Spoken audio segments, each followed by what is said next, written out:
Akira, the original hit movie from 1988. Just like Ghost in the Shell, this was not only a hit in Japan, but this was a hit all across the world. In fact, more so. This was in every video store around the world because it was so goddamn popular.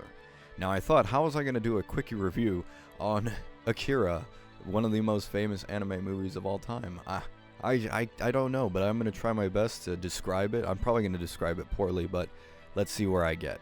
Akira is just one of those movies that's just very famous. It's so famous, in fact, that the otaku fanbase in Japan actually voted it as number 97 of best animes of all time. Yes, that's right, 97.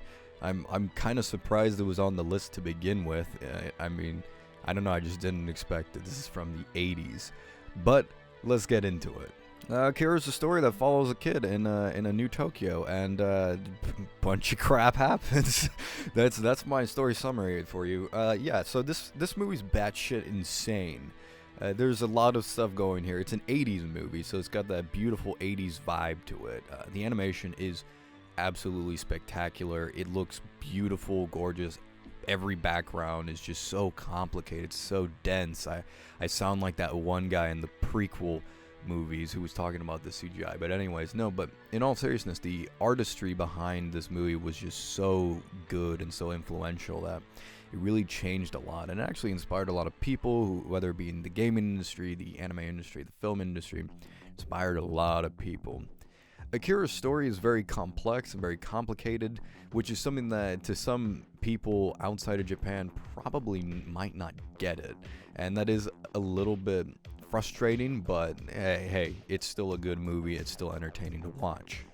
This movie is also pretty goddamn violent, and I mean really goddamn violent. It gets pretty crazy. There's one scene in particular where they just shoot up a woman who's just topless, you know, but it's pretty crazy, and I think you guys know where I'm going from there. I'm not necessarily going to say what it is because I want at least some monetization, but, you know, it gets pretty crazy, you know, but, you know, and this movie's also pretty fucking filthy as well. Everywhere is just completely dirty, like, unlike the real Tokyo. I wish it was like this, because it's a cool future, but no, it's actually pretty filthy. Everything's pretty crazy. There's street gangs, biker gangs. Where are we, Osaka? The movie seems like it's going to be normal at first, but then it just completely goes off into a completely different direction, following a lot of legend, folklore, and all that kind of good stuff, myths and legends, and kind of just turned into, well, there's a bunch of crap that just happens off screen. I'm not going to explain everything. I'm not going to spoil anything, because if you haven't watched this movie, I do recommend you do. It is a fantastic film. Very fucking gory, very violent, very bad, foul mouth, you know, moppet mayhem. So much stuff here to enjoy. Now, I don't think I properly explained anything in this movie so far, but I hope you know what I mean. To be honest, when I first watched Akira, I didn't really like it that much. I thought it was okay. It's probably because I watched the dub of it first, but after repeated viewings, I always get something new out of it. It always has something more that you don't notice each time, and that is one thing about the movie that just gets progressively better throughout each viewing. And I do think this is a movie that definitely benefits off of repeated viewings, because you just learn more as it goes on, and you get to know more about the characters and know more about the city and the state that it's in, kind of how the characters just kind of feel trapped in not only the city but just like the shadows around them. So there's so much stuff going on. The story is dense, it's very complex, and it's very interesting to follow. All the characters have their own arcs, and it all comes tumbling down in the third act. Anyways, that's Akira. I have to say, this is probably the movie I've explained the absolute least on this channel, and that's for good reason, and there's a very obvious reason for that. But anyways, how do I summarize Akira? It's vulgar, it's violent, it's crude, it's beautifully animated, 80s synth, great music, fluid animation, biker gangs in Tokyo, in a new Tokyo. 9 out of 10. I say, check it out.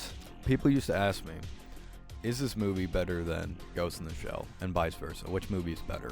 I don't think any movie is particularly better. They strive for different things. And I want you guys to tell me this. Which one do you think is better?